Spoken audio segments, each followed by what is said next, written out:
Good morning भाई लोग, what is सब। अब तुम लोग सोच रहे होगे कि ये साला एनीमे कैरेक्टर कैसे बन गया, तो तुम लोग को बता दूं कि ये शक्तियों को प्राप्त करने के लिए तुम्हें 10 दिन पहाड़ों पे बिताने पड़ते हैं, बिना कुछ खाए, बिना कुछ पिए, बिना कुछ देखे, वो भी नंगे। और फिर 10 दिन बाद जैसे तुम अपने घर आके रात को सोते हो तो तुम्हारे सपने में एक बाबा आता है जो कि तुम्हारी मारता है, हाँ लिटरली, और अपने शरीर के अंदर से ये शक्तियां तुम्हारे शरीर में डाल देता है। ओके, बहुत पका लिया मैंने, अभी वीडियो पे आ जाते हैं। तो आज मैं तुम्हें अपनी जिंदगी की एक ऐसी घटना सुनाने वाला हूँ जो जब मेरे साथ घटी थी तो मुझे 10 सेकंड के लिए ऐसा लगा था कि मैं परियों के देश पहुंच चुका हूँ, जहाँ पे परियों के नाम पे बस एक काले रंग का इंसानी डुक्कर दिख रहा था, वो भी नंगा। तो तुम समझ सकते हो कि मैंने अपनी जिंदगी में कितनी बुरी चीजें देखी है। खैर, तो अब स्टोरी पे आ जाते हैं। तो इस कहानी की भी शुरुआत होती है एक हसीन सुबह से। मैं सुबह उठता हूँ, फिर वापस सो जाता हूँ। हाँ, क्योंकि जब तक तुम्हें मम्मी जगाने नहीं आती तुम्हारे उठने का सवाल ही पैदा नहीं होता। फिर थोड़ी देर बाद मम्मी मेरे को जगाती है और मैं मम्मी को देख के हाय मम्मी, मम्मी को पप्पी, फिर पापा को देख के, पापा को पप्पी, फिर कुत्ता नहीं है मेरे घर में इसलिए खुद को आईने में देख के, कुत्ते को पप्पी। खैर फिर मैं टॉयलेट में जाता हूँ और एक अनजान काम करके बाहर आता हूँ और बिना नहाए धोए स्कूल के लिए निकल जाता हूँ। अब तुम लोग सोच रहे होगे, छी साला मलिक बिना नहाए धोए स्कूल जाता था। तो यार नहाना जरूरी नहीं है, वैसे भी कोई स्कूल में भाव देने वाला है नहीं तुम्हें, नहाया हुआ दिखना जरूरी है। इसलिए मैं पानी के 10-15 बूंद बाल में लगा के बाथरूम से बाहर निकल जाता था। तो नहाता नहीं था स्कूल जाने के टाइम? अरे मम्मी, वो तो वीडियो के लिए ऐसे ही बोल रहा था। 15 दिन से नहीं नहाया मैं।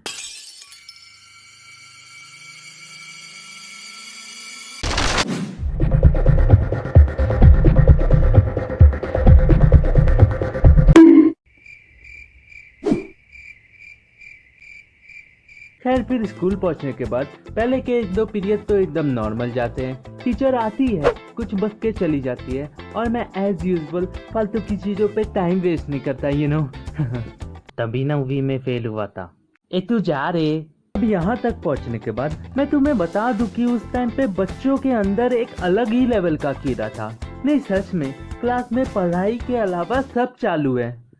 कोई बस दिन भर बेंच पे बैठ के गाने गा रहा है, बेजुबा कब से मैं रहा बेगुनाह सहता मैं रहा हूँ। यहाँ पे मैं अपनी बात कर रहा हूँ। अबे तू यहाँ पे क्या कर रहा है? एक बंदा काफी है ना कहानी सुनाने के लिए, चल चल।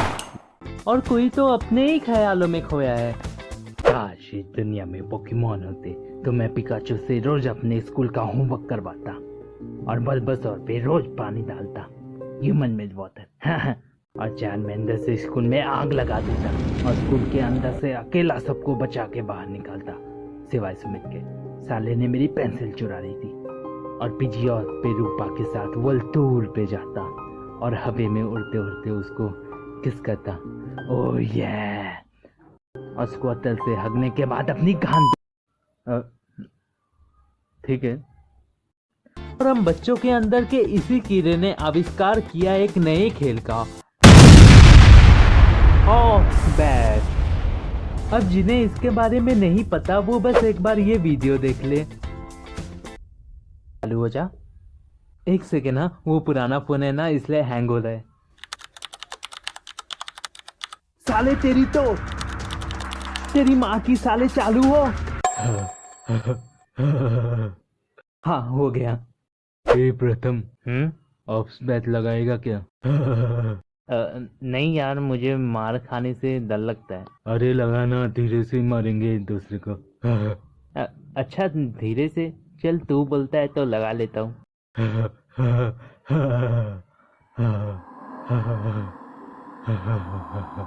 चल मैं निकलता हूँ, मेरे को घर के लिए ले।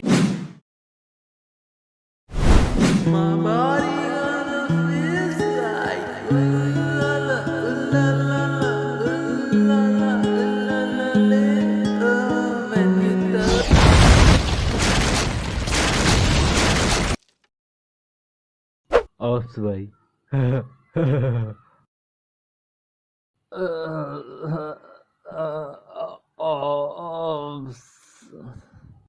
तो अब मेरे साथ भी कुछ ऐसा ही एक सिमिलर चीज हुआ ये कि हमारा लंच टाइम चालू है और मैं आराम से अपना लंच कर रहा हूँ, ये बात से अनजान कि मेरे पीछे एक बंदा जंगल की शेर की तरह अपनी शिकार पे घात लगाए बैठा है कि कब उसका शिकार कोई गलती करे और वो उसका शिकार।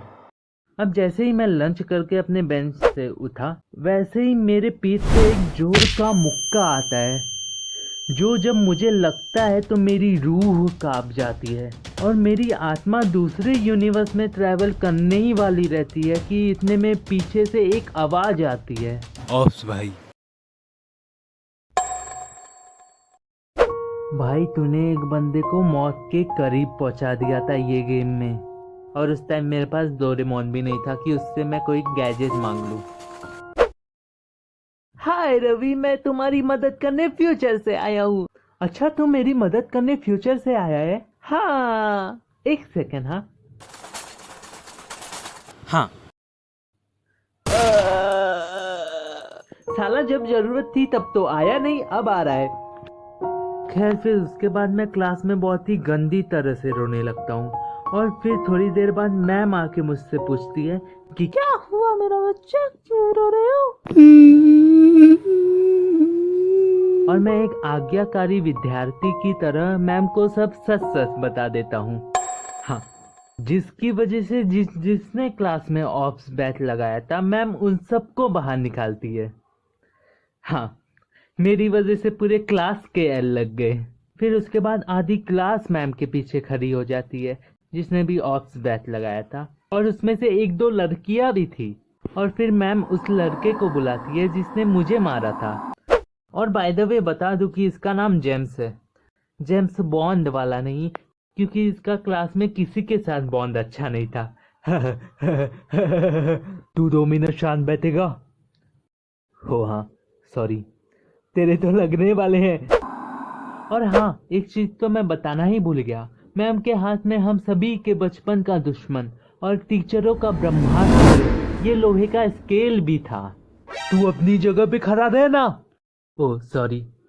अब इस समय पे जेम्स की बहुत गंदी वाली फटी पड़ी थी और फिर धीरे धीरे जेम्स मैम के करीब आ जाता है और मैम अपना हथियार उसके मुंह पे दे मारती है।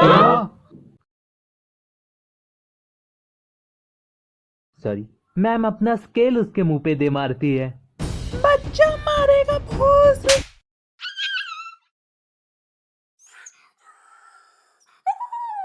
उस टाइम इसका रिएक्शन ऐसा ही था और मैं पीछे अपनी हंसी कंट्रोल करके ये सोच रहा हूँ लगता है ज्यादा जोर से लग गई।